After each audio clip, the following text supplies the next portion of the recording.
Welcome to Complexity Made Simple. My name is Paul Allen, and the subject of today's video, we're going to take a look at a case study for one of my clients. Hope you enjoy it.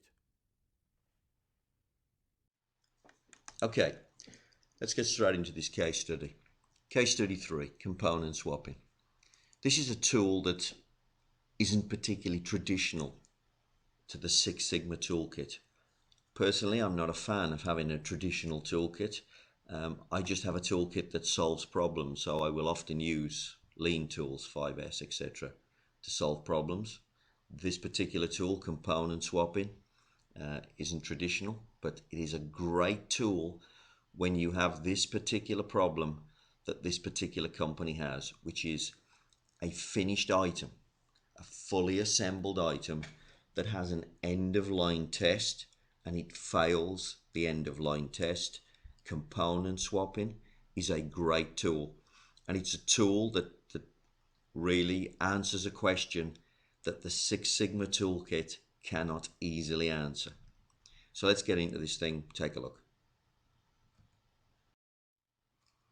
Here's the finished item. This isn't the finished product that we're going to look at. It's actually a pump made by Charles Austin Pumps. But the pump goes into these coffee machines. I'm sure you've seen them in various conference centers. And here's the problem. The pump is failing the displacement test. And now we have to answer this question. It's failing the displacement test. Is it the assembly process that's causing the problem? Or is it the parts that are causing the problem?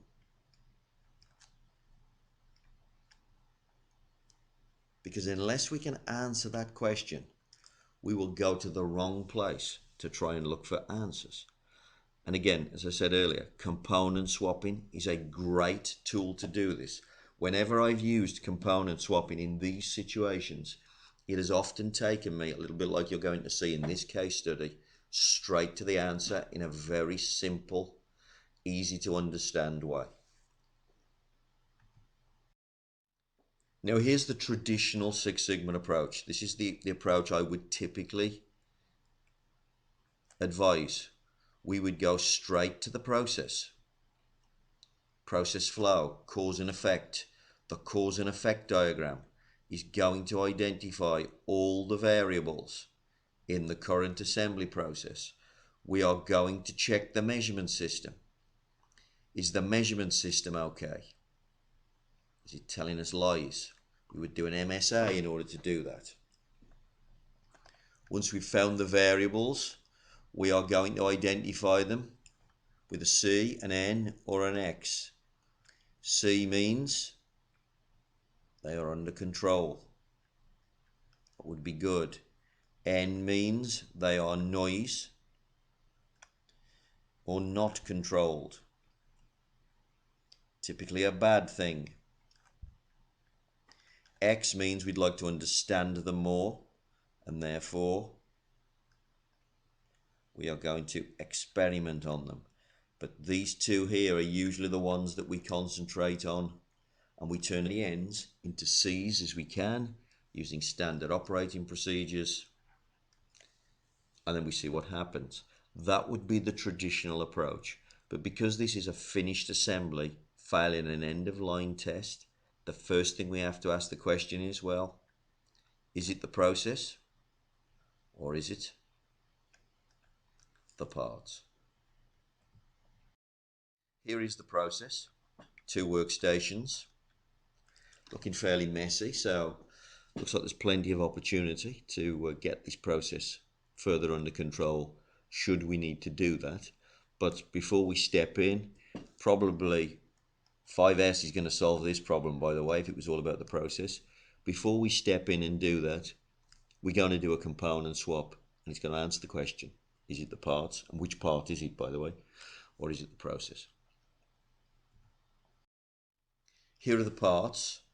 There are 1, 2, 3, 4, 5, 6, 7, 8 parts in total, although the component swap only swaps out 7 because these two get riveted together. and we don't want to keep breaking the rivets, re-riveting, breaking the rivets, re-riveting. That's not a practical thing to swap out. So we're going to leave those assembled, and we're going to assemble those as a little sub-assembly, or swap them as a sub-assembly. And that's a much more practical way to proceed without creating any problems, constantly reassembling the components. Now here's one of the key things about component swapping that's very important. We are going to select two samples. We are going to select what's known as the best of the best, often known as Bob. We are going to compare it to the worst of the worst, often known as Wow. So what we are doing, if we look at the distribution from the displacement test for a second, and we put a spec on this thing, what we are doing, rather than looking at a good one versus a bad one, anywhere either side of the spec line, what we've done is deliberately gone all the way over here and all the way over here. We've gone and selected Bob, and we've gone and selected Wow. And what we've done is created a huge big signal. Created a huge big signal between the two samples that we're going to use. Now that enables us to keep the sample sizes low. We've only taken two pieces. It's very rare to take such a small subset in order to find your problem. This is only possible because you've deliberately selected Bob versus Wow. Now, before we take the samples and do any swapping, however, we need to do this test that decides whether the problem lies with the parts or the problem lies with the process. And we're just going to do a very simple thing. We're going to take Bob, here it is, we're going to strip it down, rebuild it, and retest it. And of course we get a little bit of shift, we get a little bit of noise, just 1 point in the case of that test. We're going to do the same thing with Wow. So we're not going to do any swapping. We're just going to strip them down and reassemble them. We get a 2-point shift in the worst of the worst sample. Hardly any movement at all, which is great news. Whereas the signal, this big difference between the pair of them, is what? 80, more than 80 points. So the signal, big D, as it's known, is 80 points. 80 points large, if you like. 80 points the difference. The noise, 1 or 2 points. That's little d. When you do the ratio, the signal is 27.5 times bigger than the noise, which is fantastic. It beats the rule. It needs to be 5 to 1 at least. And what that's telling you is the problem is with the parts. The problem's in the parts. Now you can proceed with the component swap. So here are the results. You can see the 7 parts that got swapped out. The body, the 2 end caps, the diaphragm, the PCB, the eccentrics, and the adapter plate. And here's Bob. Here's Wow. And now what we're going to do in order to make this a little bit more visual and easy to see is we're going to put it on a graph. And here are the results. Just to point out a second what these are representing, Bob and Wow. They are samples from either end of this distribution. The best of the best is up here. The worst of the worst is down here. We've swapped the parts out, and what we're looking for is complete reversal. Think how far these parts have been moved. So although they haven't shifted fully to the same place, they haven't gone all the way to the same part of the distribution, think about where this result has come from. It's come from all the way down here and been moved all the way up there by having the diaphragm swapped out. So it's very easy to see what the problem is. The problem lies with the diaphragm. That is what's driving the good and the bad result massively. In this case, the diaphragm happened to be made on site by this company, so we could go and visit the process very simply. So ultimately, of course, we're back in Six Sigma country really, because now we're back looking at a process. It's just not the assembly process that we first looked at. We're out on a moulding machine, and the moulding machine is making the diaphragms. And it was very easy to see what the problem was once we got out on this machine.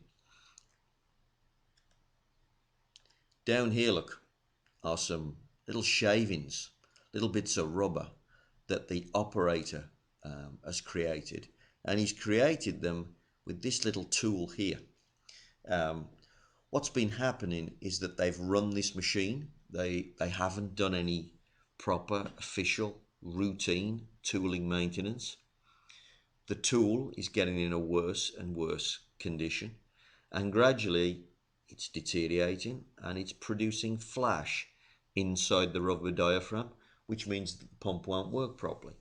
So instead of solving the problem, which is tooling maintenance, they've given the operator this rework tool here, which he can slide inside the diaphragm and he can use to cut the flash out of the diaphragm.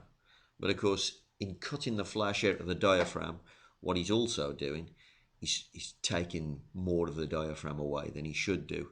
And of course, then the diaphragm isn't performing properly. It's not sealing properly in order for the pump to function. And the pump, therefore, is failing the displacement test.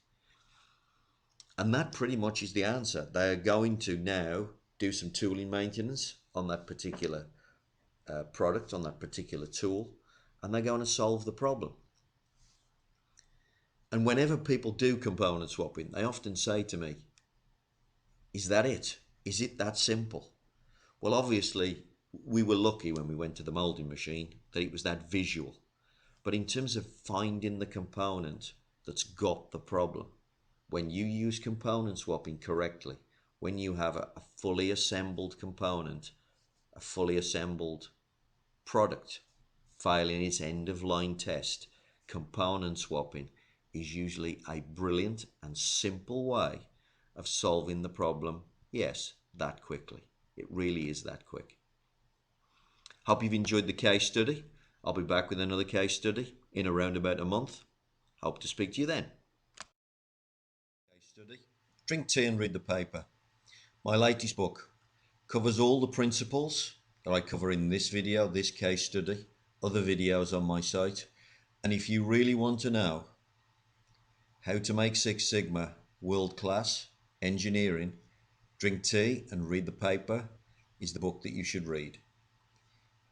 Six Sigma is just a new name for world-class engineering that's been around for almost 100 years. From the greats, Shewhart, Deming, Juran, Taguchi, they were all around before the phrase Six Sigma was ever invented.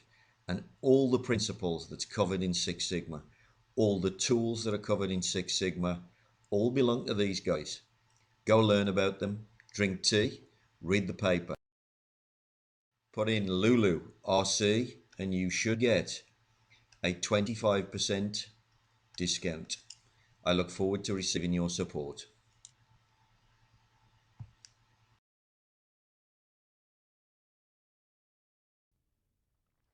Well, I hope you found that useful. If you've got any questions about that topic, or indeed anything to do with Six Sigma or Lean for that matter, give me a call and I hope to hear from you soon.